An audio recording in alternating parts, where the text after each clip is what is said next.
2026년 3월 동해의 새벽은 그 어느 때보다 차갑고 무겁습니다. 한미연합훈련의 굉음이 멈춘 직후 한반도를 감싸는 것은 승리의 고취가 아닌 숨막히는 긴장감입니다. 하지만 그 고요함 뒤편 모스크바 크렘린궁의 붉은 벽 안쪽에서는 대한민국을 향한 전례 없는 보복의 시계가 돌아가기 시작했습니다. 러시아 외무부가 발표한 단 한 줄의 성명, 대한민국의 행위를 적대 행위로 간주하며 가용한 모든 수단을 동원해 강력한 보복을 가할 것이다. 이 문장은 이제껏 우리가 알던 외교적 수사가 아닙니다. 2026년 현재 러시아의 보복은 이미 우리의 안방과 일터, 그리고 가장 깊숙한 안보의 심장을 겨누고 있습니다. 블라디보스토크 항구에 집결한 러시아 태평양 함대의 미사일 순양함, 바랴그함의 갑판 위로 날카로운 북풍이 몰아칩니다. 한 포의 총구는 남쪽을 향해 소리 없이 고정되어 있고 모스크바 외무부 청사 7층 집무실의 낡은 타자기 소리는 한국을 비우호국을 넘어 적대적 실체로 규정하는 문서를 찍어내고 있습니다. 우리는 그동안 안일했습니다. 설마 러시아가 우리에게 직접적인 칼을 뽑겠어? 라는 낙관론이 지배할 때 푸틴은 북한의 김정은과 손을 잡고 우리가 상상조차 하지 못한 금지된 기술의 상자를 열었습니다. 2026년 한미연합훈련 직후 터져나온 러시아의 분노는 단순한 항의가 아닙니다. 그것은 지난 30년간 쌓아온 한러 관계의 완전한 종말이자 대한민국 경제와 안보를 송두리째 흔들어 놓을 거대한 도미노의 첫 번째 조각입니다. 지금 이 순간에도 서해와 동해의 공역에서는 식별되지 않은 기체들이 우리 방공식 별구역을 교묘히 침범하며 우리 군의 대응 능력을 시험하고 있습니다. 거제도 조선소의 수주 잔고가 요동치고 나로호의 후예들이 하늘로 솟구칠 때마다 모스크바의 데이터 센터에는 보복을 위한 좌표가 하나씩 추가됩니다. 도대체 푸틴이 말하는 강력한 보복의 실체는 무엇일까요? 단순히 경제 제재일까요? 아니면 휴전선 넘어 북한의 손에 쥐어질 파괴적인 비대칭 전력일까요? 오늘 우리는 2026년 팩트 데이터를 기반으로 뉴스에서는 절대 다루지 않는 러시아의 보복 시나리오와 그 뒤에 숨겨진 거대 자본의 설계를 낱낱이 파헤칩니다.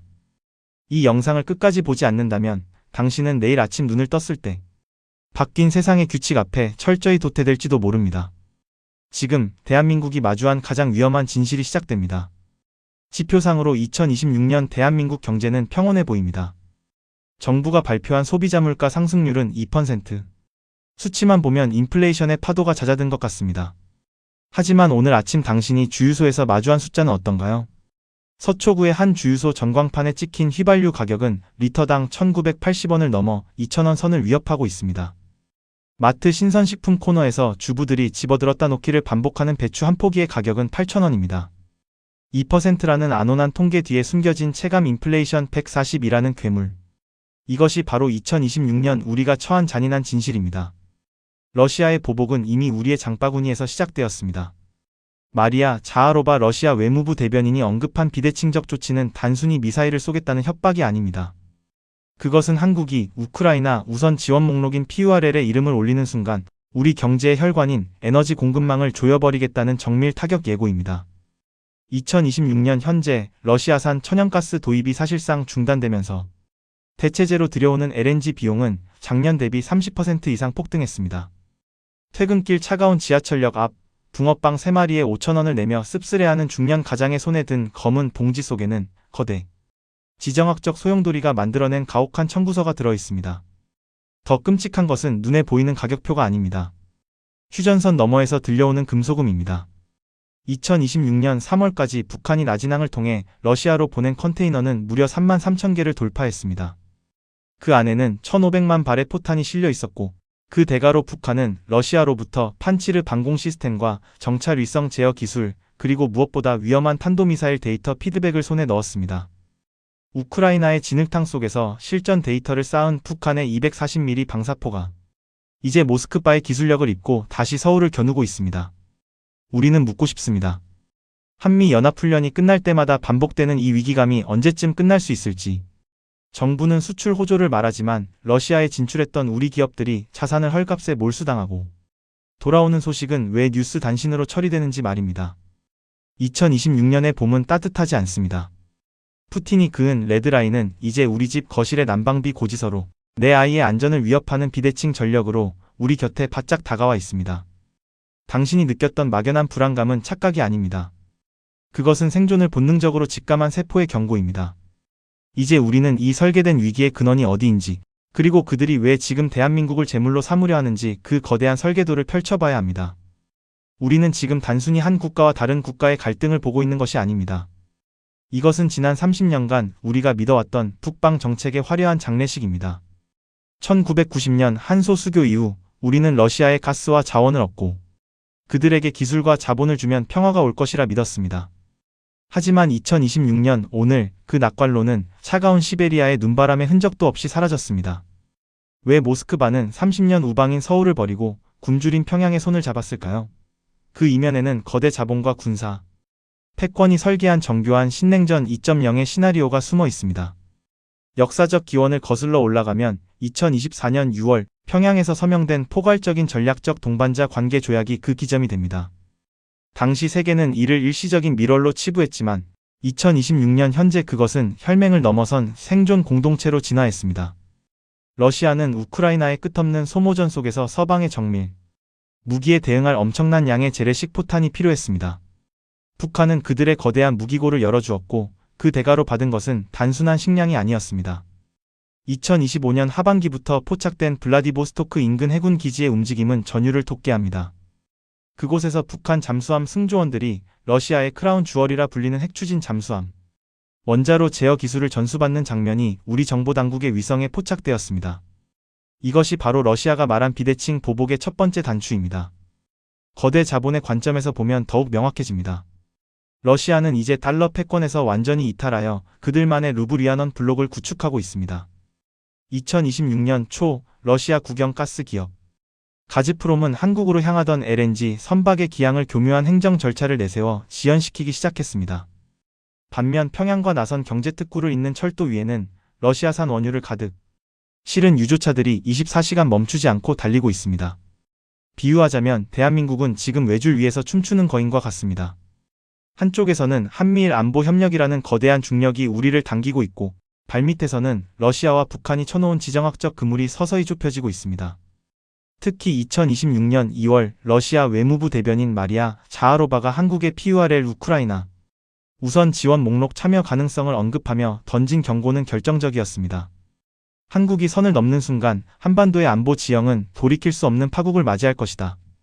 이 말은 곧 우리가 우크라이나에 포탄을 보내는 속도만큼 러시아의 핵심 미사일 유도 기술이 평양의 노동 미사일에 탑재되는 속도가 빨라질 것이라는 선전포고였습니다. 지금 이 순간에도 평양의 김정은은 2026년 3월 최고인민회의 연설을 통해 대한민국은 가장 적대적인 국가라고 못박으며 핵무력의 불가역적 지위를 선언했습니다. 이는 러시아라는 거대한 뒷배가 없다면 불가능한 오만함입니다.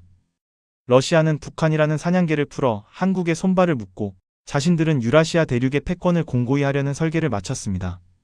우리는 단순히 뉴스 속의 한 장면으로 이 상황을 봐서는 안 됩니다. 이것은 우리 아이들이 살아갈 미래의 안보 환경이 영구적 위기의 상태로 진입했음을 알리는 조종입니다. 거대 자본이 전쟁의 불꽃을 연료 삼아 타오르는 동안 그 불똥은 이제 우리 앞마당에 떨어졌습니다. 이제 이 지정학적 폭풍이 당신의 삶과 대한민국 경제의 골격에 어떤 치명적인 균열을 내고 있는지 그 잔인한 현미경 아래를 들여다볼 시간입니다. 2026년 하반기 우리가 직면할 위기는 단순히 기분 나쁜 위협이 아닙니다. 그것은 세계 경제의 혈관을 흐르는 자원과 기술이 무기화되어 우리의 숨통을 조여오는 정밀한 올가미입니다. 가장 먼저 무너지는 도미노는 대한민국의 자존심, 반도체입니다. 경기도 평택과 화성의 거대한 반도체 클린룸. 소음 하나 없는 그 정교한 공간에서 이나노 공정의 EUV 장비가 멈춰 서는 상상을 해보셨습니까? 2026년 현재 러시아는 반도체 제조의 필수 가스인 네온, 크립톤, 크세논의 수출을 비우호국에 대해 전면 통제하기 시작했습니다. 2025년까지만 해도 제3국을 통해 우회 수입하던 통로조차 모스크바의 서슬 펄원 감시 아래 차단되었습니다. 수천억 원짜리 노광 장비가 가스 한 통이 없어 가동을 멈추고 삼성전자와 SK하이닉스의 가동률이 1%씩 떨어질 때마다 대한민국 코스피 지수는 비명을 지르며 하락합니다. 여의도 증권가 모니터에 빨간색 하락 화살표가 폭우처럼 쏟아지는 광경. 그것은 2026년 우리가 마주할 경제적 초토화의 전조 증상입니다. 금융시장의 공포는 더 노골적입니다. 2026년 3월 한미연합훈련 이후 글로벌 헤지펀드들은 한국 시장을 전쟁 위험 지역으로 재분류했습니다. 코리아 디스카운트는 이제 옛말입니다. 이제는 코리아 엑소더스의 시대입니다. 외국인 투자자들이 강남의 아파트를 팔고 국채를 투매하며 빠져나가는 속도는 1997년 IMF 외환위기의 기억을 소환하기에 충분합니다. 원달러 환율이 1,500원을 넘어 1,600원 고지를 위태롭게 바라볼 때 수입 물가는 폭등하고 중소기업들은 원자재 대금을 치르지 못해 연쇄 도산의 길로 내몰립니다. 구로공단의 낡은 공장 문에 붙은 폐업 딱지는 단순히 한 기업의 몰락이 아닌 러시아의 보복이 우리 서민의 식탁까지 도달했음을 알리는 섬뜩한 증명입니다. 여기서 끝이 아닙니다. 대한민국을 먹여 살릴 새로운 동력이라 믿었던 K방산이 오히려 부메랑이 되어 돌아오고 있습니다. 폴란드와 루마니아, 그리고 우크라이나 접경 지역으로 향하는 천무다연장 로켓과 K2 흑표 전차의 궤도 소리는 모스크바를 자극했습니다. 2026년 여름, 러시아는 이에 대한 기술적 보복으로 북한의 타탄두 개별 목표 재진입체 기술을 전수했습니다. 서울 한복판에 떨어질 수 있는 미사일의 정밀도가 러시아의 기술력으로 비약적으로 상승한 것입니다. 안보가 흔들리니 투자가 줄고 투자가 줄어드니 일자리가 사라지는 이 치명적인 악순환. 이것이 바로 푸틴이 설계한 대한민국 침몰 시나리오의 본질입니다. 우리는 이제 선택해야 합니다. 단순히 동맹이라는 명분에 기대어 이 파도를 정면으로 맞을 것인지 아니면 2026년에 바뀐 게임의 룰을 이해하고 새로운 생존 전략을 짤 것인지 말입니다. 러시아가 북한을 전략적 요새로 삼았다면 우리는 이 지정학적 도미노가 멈추는 지점이 어디인지 그리고 그 혼란 속에서 우리가 쥐어야 할 최후의 카드가 무엇인지 냉철하게 분석해야 합니다. 감정에 휘둘릴 시간은 지났습니다. 이제는 철저하게 숫자로 계산된 생존의 정치를 펼쳐야 할 때입니다. 2026년의 태양은 뜨겁게 떠오르지만 우리가 마주한 국제 질서의 빙하기는 이제 막 시작되었을 뿐입니다. 러시아의 보복과 북러 밀착은 단순한 외교적 마찰이 아닌 지난 30년간 우리가 누려온 글로벌 자유무역이라는 안온한 온실이 해체되고 있음을 알리는 신호탄입니다. 이제 세계는 자원이 무기가 되고 기술이 장벽이 되는 성벽의 시대로 진입했습니다. 2026년 하반기를 기점으로 대한민국은 선택의 여지가 없는 외줄타기를 끝내고 스스로가 하나의 기술 요새가 되어야만 생존할 수 있는 잔인한 시험대에 올랐습니다. 앞으로 우리가 보게 될 세상은 이전과는 전혀 다를 것입니다. 모스크바의 가즈프롬 본사 회의실에서 결정되는 천연가스 밸브의 각도가 경기도 안산공단의 전기요금을 결정하고 평양순환공항에 착륙하는 러시아 수송기의 화물 목록이 강남 아파트 단지의 안전지수를 뒤흔드는 일상이 반복될 것입니다. 하지만 위기는 언제나 준비된 자에게만 기회의 얼굴을 보여줍니다. 러시아가 우리를 적대국으로 규정하며 공급망의 빗장을 걸어 잠글 때 우리는 오히려 인도-태평양의 핵심 거점이자 전 세계가 포기할 수 없는 대체 불가능한 기술 공급처로서의 몸값을 높여야 합니다. 그것이 2026년 이후 거대한 재편의 파도 속에서 대한민국이 침몰하지 않을 유일한 항로입니다. 지금 이 영상을 보고 있는 당신은 이미 남들보다 한 발 앞서 이 거대한 설계도의 실체를 목격했습니다. 2%라는 가짜 물가 통계에 속지 않고 뉴스 이면의 지정학적 수 싸움을 읽어내려는 당신의 통찰력이 곧 당신의 자산과 가족을 지키는 가장 강력한 방패가 될 것입니다. 정보의 홍수 속에서 무엇이 진짜 팩트인지 그리고 2026년에 급변하는 정세가 내일 아침 당신의 지갑에 어떤 영향을 줄지 정확히 꿰뚫어보는 힘. 그것이 바로 이 혼돈의 시대에 우리가 갖춰야 할 생존 지능입니다. 오늘 전해드린 이 지독한 진실들이 당신의 미래를 설계하는데 작은 이정표가 되었기를 바랍니다. 이 정보의 희소성을 이해하고 시대의 흐름에 도태되지 않기 위해 끊임없이 깨어 있으려는 당신 같은 분들이 있기에 저희 채널은 존재합니다. 급변하는 2026년의 데이터와 보이지 않는 권력의 설계를 가장 먼저 전달하는 이 여정에 앞으로도 함께해 주시길 바랍니다. 당신의 시간이 헛되지 않도록 저희는 가장 날카로운 분석으로 다시 돌아오겠습니다. 긴 시간 함께해 주셔서 진심으로 감사합니다.